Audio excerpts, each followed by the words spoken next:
आज के इस वीडियो में हम पढ़ने वाले हैं क्लास 11th फिजिक्स का जो चैप्टर नंबर 6 है। ठीक है, एनसीईआरटी बुक का।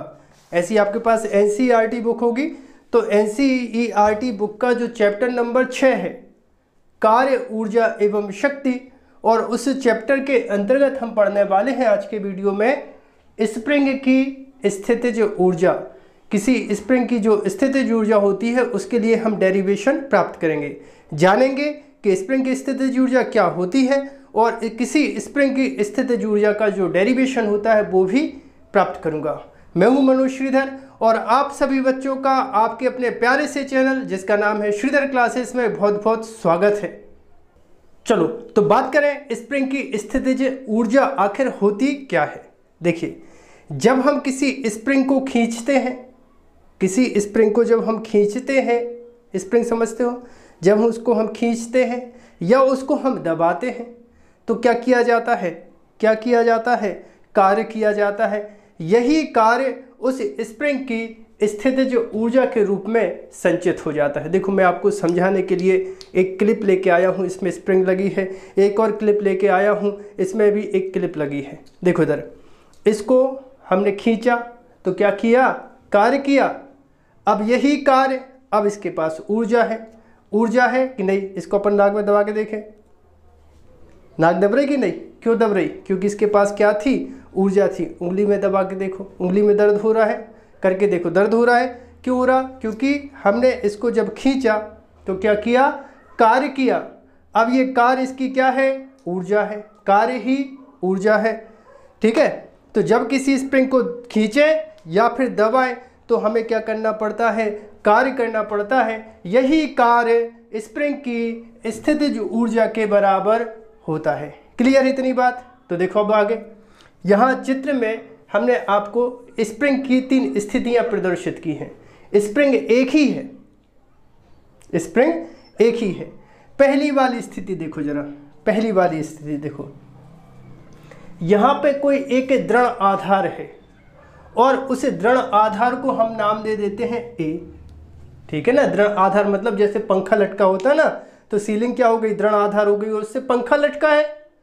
इसी प्रकार से इस दृढ़ आधार से हमने एक स्प्रिंग को बांध दिया है और ये जो स्प्रिंग है घर्षण रहित क्षैतिज पर क्या कर सकती है, आगे पीछे हो सकती है। जैसे हम इसको दबा सकते हैं, खींच सकते हैं। ठीक है ना, इसको हम चाहे तो ऐसे दबा सकते हैं, ऐसे खींच सकते हैं। यहाँ पे ये वाला जो तल है ये इसकी गति का विरोध नहीं करेगा। क्लियर है। तो देखो, जब स्प्रिंग की एक कंडीशन है, यहाँ पर हमने कोई बल नहीं लगाया, F बराबर 0, F बराबर 0, तो X बराबर 0, मतलब स्प्रिंग में कोई विस्थापन होगा ही नहीं। भाई ये क्लिप है, इस पर हम कोई बल नहीं लगाए तो कोई दिक्कत नहीं है, जैसी है वैसी रहेगी।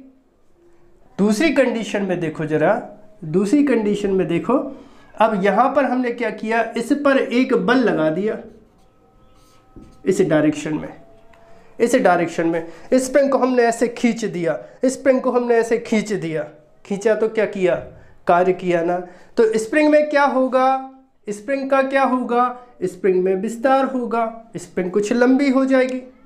जब स्प्रिंग को हम खींचेंगे तो उसमें होगा ना विस्तार। F बल लगा रहे, उस साइड को स्प्रिंग खींच रहे तो उसमें क्या हो गया, उसमें विस्तार हो गया, मतलब विस्थापन हो गया स्प्रिंग में। अगली कंडीशन देखो। ठीक है, कंडीशन देखो, अब देखो स्प्रिंग को क्या किया, अब स्प्रिंग को हमने दबा दिया। ये जो स्प्रिंग देख रहे हो ना, इस स्प्रिंग को हमने धक्का देके दबा दिया। दबाया तो क्या लगाया, दबाया तो क्या लगाया, बल। इस डायरेक्शन में हमने क्या लगा दिया, बल लगा दिया, तब भी स्प्रिंग में विस्थापन होगा। लेकिन अब जो विस्थापन है वो कैसा होगा, अंदर की ओर होगा। मतलब ये है कि चाहे हम स्प्रिंग को खींचें, चाहे हम स्प्रिंग को दबाएं, दोनों स्थितियों में हमें क्या करना पड़ता है, कार्य। और यही कार्य स्प्रिंग की क्या कहलाएगा, स्थितिज ऊर्जा। तो इसके लिए वैज्ञानिक हुक ने एक नियम दिया था, है ना, वैज्ञानिक हुक्स, कई लोग हुक्स बोलते हैं, कई लोग हुक बोलते हैं। तो वैज्ञानिक हुक ने नियम दिया था कि ये जो बल है, ये जो बल है वो विस्थापन के अनुक्रमानुपाती होता है। ये जो बल है विस्थापन के अनुक्रमानुपाती होता है। बल मतलब स्प्रिंग पे हम जो बल लगाते हैं और x जो स्प्रिंग में विस्थापन होता है। जैसे जैसे बल के मान को बढ़ाओगे वैसे वैसे स्प्रिंग में क्या होगा, विस्थापन। या तो स्प्रिंग अंदर दबेगी या फिर बाहर की ओर आएगी, वो डिपेंड करेगा कि आप बल कहाँ लगा रहे हो। ठीक है। तो जैसे जैसे हम किसी स्प्रिंग पर बल लगाते हैं उसमें क्या होता है, विस्थापन होता है। मतलब F का मान बढ़ाओगे तो X का मान बढ़ेगा, पर कितना बढ़ेगा डिपेंड काहे पे करेगा, डिपेंड करेगा K पर। यहां हम अनुक्रमानुपाती का चिन्ह हटाएंगे तो क्या आ जाएगा, एक कांस्टेंट आ जाएगा F बराबर K और इनटू हो जाएगा X। अब यहां पर ये जो K है, इस K को कहते क्या है, इस K को कहते हैं स्प्रिंग का बल नियतांक। इसको कहते हैं स्प्रिंग का बल नियतांक। क्या बोलते हैं, यहां पर हम लिख दें स्प्रिंग का बल नियतांक। ठीक है, किसको, K को, बराबर K। अब यहां पर सुनो, K का मान जितना ज्यादा होगा, K का मान जितना ज्यादा होगा माने स्प्रिंग का बल नियतांक जितना ज्यादा होगा स्प्रिंग उतनी ज्यादा कड़ी होगी। कड़क मतलब क्या, ठोस। ठीक है, उतना ज्यादा हमें बल लगा के उसको विस्थापन करना पड़ेगा। हार्ड सही वर्ड क्या कहलाएगा, हार्ड। K का मान जितना ज्यादा हार्ड होगा, हार्ड मतलब कड़ा, जितना ज्यादा हार्ड होगा उतना ज्यादा स्प्रिंग का जो बल नियतांक है वो ज्यादा होगा। या ऐसे बोल लो, K का मान ज्यादा होने पर स्प्रिंग कैसी होगी, हार्ड होगी। तो क्या होगा, उतना ज्यादा बल लगाना पड़ेगा तब उसमें जाके विस्तार होगा। और K का मान जितना कम होगा, मतलब स्प्रिंग नियतांक का मान जितना ज्यादा कम होगा स्प्रिंग उतनी ज्यादा क्या होगी, नरम होगी। तब उस पर हमें उतना ज्यादा कम बल लगा के ज्यादा विस्थापन उसमें कर सकते हैं। तो F और X काय पे डिपेंड करेंगे, K पर डिपेंड करेंगे। बल लगाने से उसमें विस्थापन तो हो रहा है, बल लगाने से स्प्रिंग में विस्थापन तो हो रहा है, पर डिपेंड करेगा K पे। सो F बराबर कितना आ गया, KX आ गया। K का मतलब क्या, स्प्रिंग का बल नियतांक। यहां से बच्चों दो ऑब्जेक्टिव टाइप क्वेश्चन बन सकते हैं। क्लास 11th फिजिक्स में कितने ऑब्जेक्टिव बन सकते हैं, दो ऑब्जेक्टिव बन सकते हैं। आपसे पूछा जा सकता है कि स्प्रिंग का बल नियतांक का मात्रक क्या होता है। यहां लिख दे K का मात्रक। एक तो ये क्वेश्चन पूछा जा सकता है ऑब्जेक्टिव टाइप में, K का मात्रक क्या होता है। तो यहीं से हम निकाल लेते हैं, K के बराबर करेंगे तो K बराबर हो जाएगा बल बटे X। बल का मात्रक जल्दी से बता दो, न्यूटन। बिल्कुल सही है, बोला है कि नहीं, बोला है, चलो ठीक। बल का मात्रक न्यूटन, x का मात्रक मीटर, तो न्यूटन पर मीटर। तो इस तरह से बच्चों स्प्रिंग का बल नियतांक का मात्रक न्यूटन पर मीटर होता है। स्वाहा। अब आगे देखो, दूसरा क्वेश्चन पूछा जाता है K का विमीय सूत्र। K का विमीय सूत्र, K मतलब स्प्रिंग का बल नियतांक। तो K का विमीय सूत्र यहां देखो, ऊपर बल का विमीय सूत्र लिख दो। बल का विमीय सूत्र क्या होता है, जल्दी से बता दो, mLT-2। बोलो सही है, बोलो सही है, सही है। आपने बोल दिया सर तो सही है, ठीक है। x का विमीय सूत्र बता दो, कमेंट ही कर दो, बहुत देर हो गई, कमेंट करके बताओ। x का विमीय सूत्र, x का विमीय सूत्र बिल्कुल सही। x मतलब क्या, विस्थापन। कमेंट नहीं दिख रहा, कमेंट करो। ना तो तुम लोग कमेंट करते हो, ना वीडियो को लाइक करते हो, ना चैनल को सब्सक्राइब करते हो। अरे भैया चैनल को सब्सक्राइब करो और वीडियो को लाइक भी कर दो और साथ में कमेंट करो। विस्थापन का विमीय सूत्र क्या, L, ठीक है। तब क्या हो जाएगा, K इक्वल, यहाँ से देखो m से m तो मर गया, कितना बचा, एम एम और टी माइनस 2। ठीक है, तो स्प्रिंग का जो बल नियतांक होता है उसका ये विमीय सूत्र होता है एम टी माइनस 2। ठीक है, इतना जल्दी से नोट करो, फिर वापस आते हैं स्प्रिंग की स्थितिज ऊर्जा पर। अब आगे देखो, अब अगर हम स्प्रिंग को दबाने में या खींचने में किया गया कार्य निकाल दें तो हम समझ गए कि ये जो कार्य करना पड़ता है वही उसकी ऊर्जा है। ये जो हम कार्य कर रहे हैं वही क्या है, इसकी ऊर्जा है। तो देखो, अब यदि स्प्रिंग को dx दूरी तक विस्थापित किया जाए, स्प्रिंग को dx दूरी तक विस्थापित किया जाए, ठीक है, स्प्रिंग को थोड़ा सा दबा रहे, थोड़ा सा, तो इसके लिए क्या करना पड़ेगा, थोड़ा सा कार्य करना पड़ेगा। थोड़े से को देखो, कार्य को दर्शाते हैं W से और थोड़े से को दर्शा दे रहे हैं D से, मतलब क्या हो जाएगा dW। छोटा सा कार्य निकाल दे रहे हैं। आपको याद आया, पहले छोटा सा कार्य निकालेंगे और उसका फिर हम कर देंगे समाकलन, तो हमें कंप्लीट वर्क डन, संपूर्ण कार्य मिल जाएगा। तो dW मतलब कार्य बराबर क्या लिख दें, बल गुणित क्या, विस्थापन। जब छोटा सा कार्य कर रहे हैं तो छोटा सा विस्थापन, यहां पे लिखा है क्या, छोटा सा विस्थापन। तो कार्य बराबर क्या हो गया, बल गुणित विस्थापन। कार्य बराबर बल गुणित विस्थापन, डी का मतलब छोटा सा। एफ का मान रख दो तो dW क्या हो जाएगा, dW बराबर बल का मान कितना, kx और इंटू कितना हो जाएगा, dx। kx dx ये क्या निकला, अल्पकार। इसको देते हैं समीकरण नंबर 1। समीकरण नंबर 1।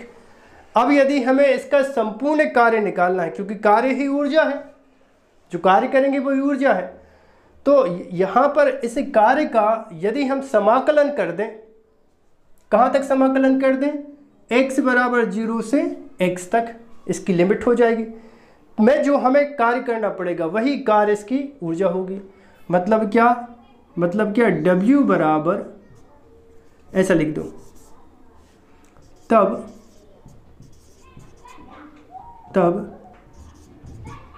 स्प्रिंग को खींचने में किया गया संपूर्ण कार्य कैसे निकालेंगे, W इंटीग्रेशन dW का W, याद है सूत्र क्या होता है, dx का x, तो dW का W बराबर इंटीग्रेशन ऑफ। अब यहां पर किसकी लिमिट आएंगी, x की लिमिट आएंगी। x क्या था, पहले 0 था, फिर बाद में जाके कितना हुआ, x, मतलब हमें 0 से x बराबर 0 से x तक विस्थापित करने में किया गया कार्य निकालना है। तो 0 से x तक इसकी हो जाएगी लिमिट, कितना हो जाएगा मान, kx और कितना हो जाएगा, dx। अब हम सबको पता है कि समाकलन के अंदर जो भी अचर राशि होती है, कांस्टेंट होते हैं, उनको बाहर रखते हैं। कांस्टेंट के अंदर जो भी अचर होते हैं उनको कांस्टेंट के बाहर रख देते हैं।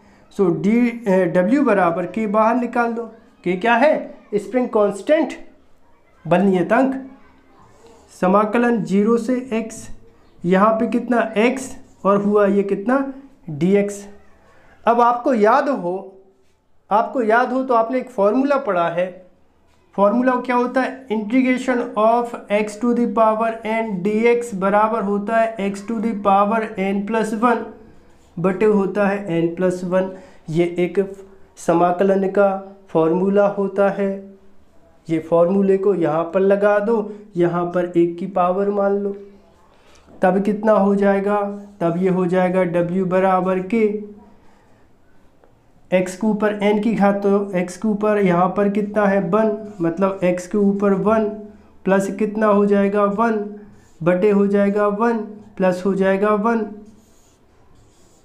ठीक है ना, n की जगह यहाँ पर 1 है तो 1 + 1, n की जगह यहाँ पे 1 है तो 1 + 1।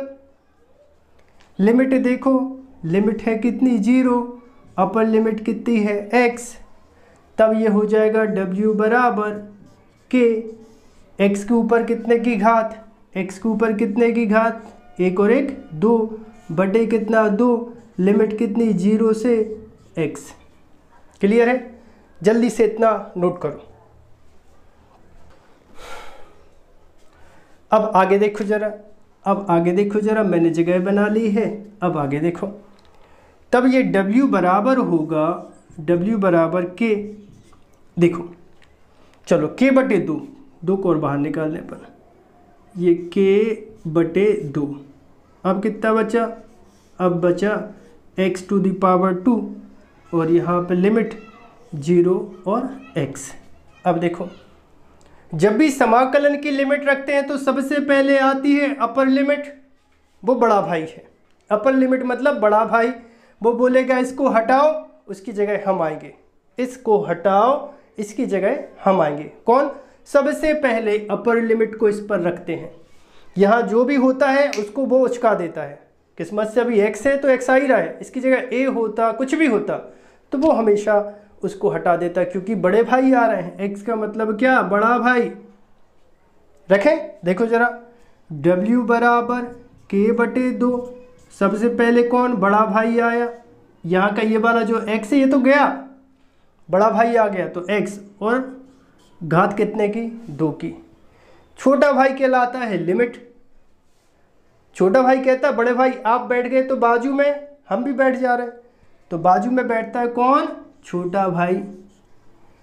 और यहाँ पे दोनों भाइयों के बीच में क्या आता है? यहाँ पर माइनस आता है, ऋण। मतलब ये है, दो लिमिट के बीच में हमेशा क्या आता है? माइनस। दो लिमिट के बीच में माइनस। सबसे पहले अपर लिमिट, यहाँ जो भी है हटाओ, x आ गया, घात लगा दो 2 की।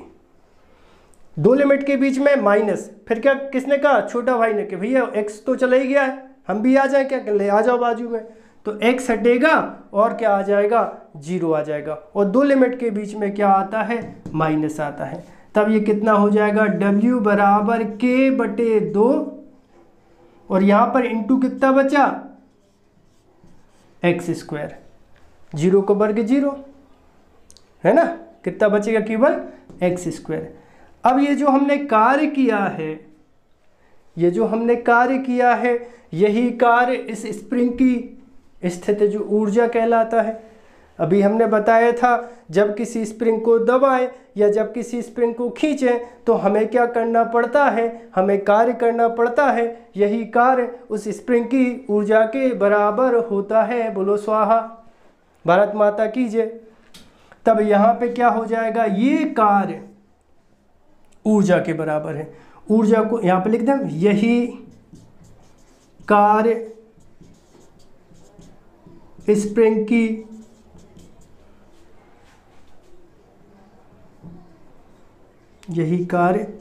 स्प्रिंग की ऊर्जा के बराबर होता है। इसलिए ऊर्जा को U से दर्शा दो, और U बराबर कितना? 1/2 kx स्क्वायर। U बराबर 1/2 kx स्क्वायर। अब कभी जब आपसे पूछा जाए स्प्रिंग की स्थितिज ऊर्जा कितनी होती है, आप क्या बोलोगे? U बराबर 1/2 kx स्क्वायर। ठीक है, आशा करता हूँ आप सभी को वीडियो पसंद आया होगा। यदि वीडियो पसंद आया हो तो चैनल को सब्सक्राइब करें, वीडियो को लाइक करें, वीडियो को अपने दोस्तों के साथ शेयर करें। ठीक है, मिलते हैं अगले वीडियो में।